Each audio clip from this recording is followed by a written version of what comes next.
गांव के किनारे एक घना जंगल था। लोग कहते थे कि जब भी आधी रात को तेज बारिश होती, जंगल में एक चुड़ैल दिखाई देती। उस जंगल के पास रामू नाम का एक गरीब किसान रहता था। एक साल भयंकर सूखा पड़ गया। खेत सूख गए, फसल बर्बाद हो गई और गांव वाले परेशान हो गए। एक रात अचानक काले बादल छा गए, बिजली चमकने लगी और मूसलाधार बारिश शुरू हो गई। पत्नी ने डरते हुए कहा, मत जाओ, आज वही रात है जब चुड़ैल निकलती है। गाय नहीं मिली तो हमारा गुजारा कैसे होगा। वो लालटेन लेकर जंगल की ओर चल पड़ा। बारिश लगातार हो रही थी, चारों तरफ अंधेरा था। तभी उसे दूर एक सफेद साया दिखाई दिया। रामू का दिल जोर जोर से धड़कने लगा। साया धीरे धीरे उसकी ओर बढ़ा। कौन हो तुम? रामू ने कांपती आवाज में पूछा।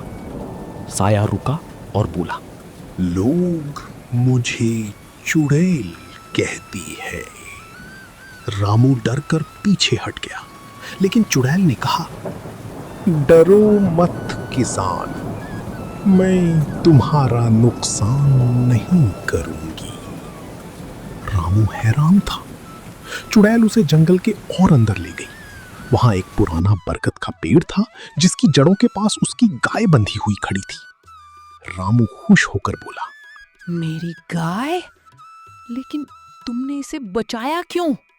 चुड़ैल कुछ देर चुप रही, फिर बोली, कई साल पहले मैं भी इसी गांव की बेटी थी।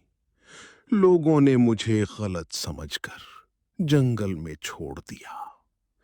तब से मैं यहीं भटक रही हूं। रामू को उस पर दया आ गई। उसने कहा, अगर तुम बुरी नहीं हो तो लोग तुमसे डरते क्यों हैं? चुड़ैल मुस्कुराई, क्योंकि इंसान अक्सर सच नहीं, अफवाहों पर विश्वास करता है। तभी बिजली चमकी।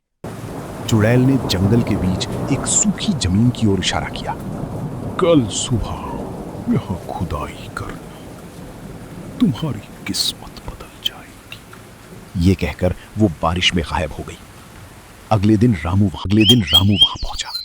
उसने खुदाई शुरू की। कुछ ही देर में उसे मिट्टी के नीचे एक पुराना घड़ा मिला, जो चांदी के सिक्कों से भरा हुआ था। रामू की गरीबी दूर हो गई, लेकिन उसने उस खजाने का बड़ा हिस्सा गांव के लोगों की मदद में लगा दिया। उस रात फिर बारिश हुई। रामू ने जंगल की ओर देखा। बरगद के पेड़ के नीचे वही सफेद साया खड़ा था। इस बार उसके चेहरे पर डर नहीं, बल्कि सुकून था। धीरे धीरे वो साया बारिश की बूंदों में घुल गया और हमेशा के लिए गायब हो गया। सीख: हर डरावनी दिखने वाली चीज बुरी नहीं होती और हर अफवाह सच नहीं होती।